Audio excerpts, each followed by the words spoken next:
Hello friends, welcome to Mita's রান্নাঘর। মিষ্টির দোকানে ফেল করবে এই রকম তুলতুলে গোলাপ জামুনের কাছে।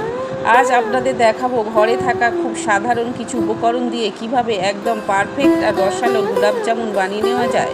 স্কিপ না করে পুরো ভিডিওটা দেখতে থাকুন। প্রথমে কড়াইতে 2 চামচ ঘি দিয়ে একটু নেড়েচেড়ে 1 বাটি সুজি দিয়ে দেব।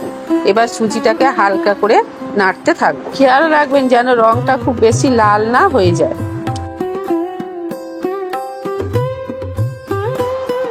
এবার এর মধ্যে দিয়ে দিচ্ছি 2 চামচ ময়দা। গ্যাসের ফ্লেমটা মিডিয়ামে রেখে সুজি আর ময়দাটাকে আবার একটু ভালো করে নেড়েচেড়ে মিশিয়ে নেব। মেশানো হয়ে গেলে যে বাটির মাপে সুজি নিয়েছিলাম ঠিক সেই বাটির মাপেরই 2 বাটি দুধ এর মধ্যে দিয়ে দেব। আপনারা চাইলে এটা জল দিয়েও করতে পারেন, তবে দুধ আর ঘি দিয়ে করলে এর টেস্টটা কিন্তু একদম অসাধারণ হয়।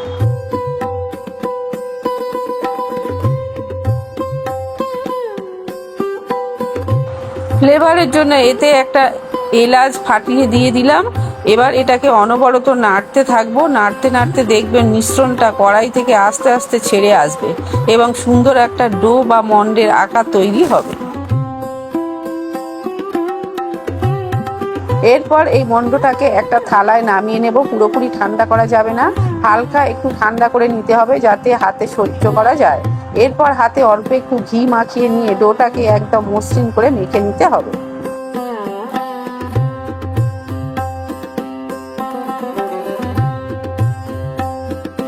মিষ্টির রসটা তৈরি করার জন্য এবার অন্য একটা পাত্রে দিয়ে দিচ্ছি 1 বাটি চিনি আর ঠিক তার 1.5 বাটি জল।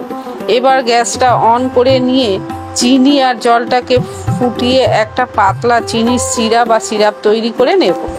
ডোটাকে খুব ভালো করে মেখে একদম স্মুথ করে নিতে হবে।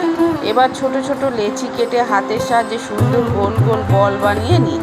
দেখুন ঠিক এইভাবে বাকি গোলাপ জামুনগুলো এক এক করে তৈরি করে নেব।